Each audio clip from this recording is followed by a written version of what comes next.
Shalom, Devosi Amsal 8 ayat 1-21 demikian firman Tuhan. Wejangan hikmat. Bukankah hikmat berseru-seru dan kepandaian memperdengarkan suaranya di atas tempat-tempat yang tinggi di tepi jalan, di persimpangan jalan-jalan, di sanalah ia berdiri, di samping pintu-pintu gerbang di depan kota. Pada jalan masuk ia berseru dengan nyaring. Hei para pria, kepadamulah aku berseru, kepada anak-anak manusia kutunjukkan suaraku. Hei orang yang tak berpengalaman, tuntutlah kecerdasan. Hei orang bebal, mengertilah dalam hatimu.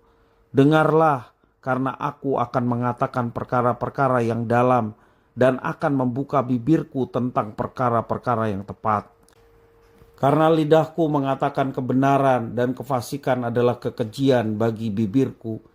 Segala perkataan mulutku adalah adil, tidak ada yang belat-belit atau serong.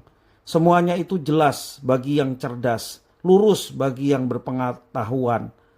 Terimalah didikanku lebih daripada perak, dan pengetahuan lebih daripada emas pilihan. Karena hikmat lebih berharga daripada permata, apapun yang diinginkan orang tidak dapat menyamainya.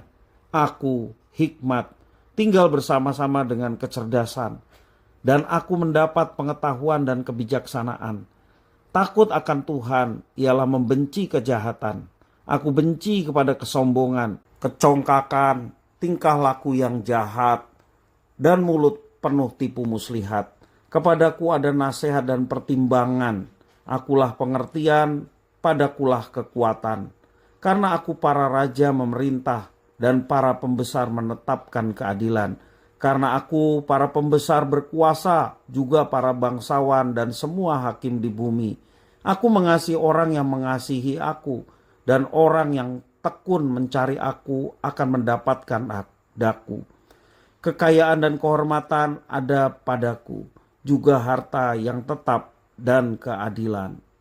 Buahku lebih berharga daripada emas, bahkan daripada emas tua. Hasilku lebih daripada perak pilihan. Aku berjalan pada jalan kebenaran, di tengah-tengah jalan keadilan, supaya kuwariskan harta kepada yang mengasihi aku, dan kuisi penuh perbendaharaan mereka. Demikian firman Tuhan. Bapak Ibu, saudara-saudara yang dikasihi oleh Tuhan, batu permata adalah batu mulia yang paling mahal. Jika seseorang memilikinya, pasti menyenangkan. Namun demikian, firman Tuhan memberikan pengertian bahwa ada hal lain yang jauh lebih berharga daripada batu permata. Dalam firman Tuhan, Amsal yang ke-8 hari ini menggambarkan hikmat yang sedang berlaku seperti manusia. Ada kata berseru, berdiri, ya. Seperti biasa, Amsal hari ini pun ditunjukkan bagi orang-orang yang tak berpengalaman dan orang bebal. Hikmat memberikan dua perintah, yaitu perintah untuk mendengarkan juga menerima. Mengapa harus mendengarkan hikmat? Karena perkataan hikmat adalah perkataan kejujuran, kebenaran, dan keadilan yang lurus dan tidak menyesatkan. Mengapa harus menerima hikmat? Karena hikmat lebih berharga dari batu permata. Dalam hikmat dan kecerdasan, pengetahuan, kebijaksanaan, dan kemampuan untuk mempertimbangkan yang baik dan yang benar. Namun, untuk mendapatkan semuanya itu, yang mutlak harus dimiliki adalah hati yang takut akan Tuhan.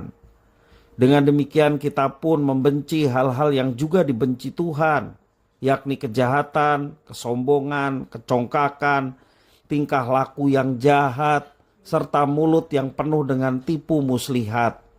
Dengan hikmat pula maka kita akan diberi kekayaan, kehormatan, keadilan, dan kebenaran. Sekilas perkataan lebih indah daripada emas maupun permata, seperti hiperbola. Akan tetapi setelah dibaca lebih teliti, hikmat memang lebih berharga daripada semuanya itu. Artinya mendapatkan hikmat adalah melebihi mendapatkan harta berharga apapun. Dalam pembacaan teologis Injil Yohanes, hikmat adalah Yesus. Dalam Yohanes pasal yang pertama, Yesus dianalogikan sebagai hikmat. Oleh karena itu, mencari hikmat sama dengan mencari Yesus. Artinya, Yesus yang adalah hikmat Allah memberikan pengertian, pengetahuan, juga kebijaksanaan kepada setiap orang yang bebal dan berdosa. Semuanya itu akan melegakan kita dan memberi kita damai sejahtera, yaitu kekayaan yang melampaui permata. Dengan adanya Tuhan Yesus yang bertahta dalam hati kita, maka hidup kita pun lebih berharga dari permata. Tuhan Yesus memberkati.